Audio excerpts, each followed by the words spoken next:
मालाडमधील गणेशनगर परिसरात एक विचित्र आणि खळबळजनक घटना घडली आहे। एकाच कुटुंबातील 5 जण आजारी पडले, पण त्यातले सर्वात छोटी मुलगी जी होती, जी 5 वर्षांची होती, तिचा जीव मात्र वाचू शकला नाही। काय झालं होतं नेमकं हे पाहण्याआधी आपल्या चॅनलला सबस्क्राइब नक्की करा।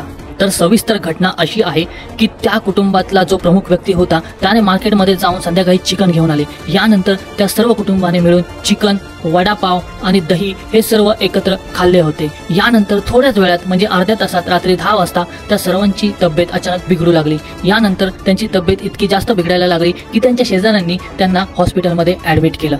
कुटुंबातील सर्व व्यक्तींना उलटी, जुलाब आणि खूपच जास्त पोटदुखी होत होती। यात मात्र बाकी सर्व लोकांचा जीव वाचला, परंतु जी छोटी 5 वर्षाची चिमुकली होती, जिचं नाव संगीता राजभर असं होतं, ती मात्र या आजारात दगावली गेली। तिचा जीव वाचवू शकले नाहीत डॉक्टर। मालाडच्या एका नामांकित हॉस्पिटलमध्ये या सर्वांवर उपचार सुरू होते।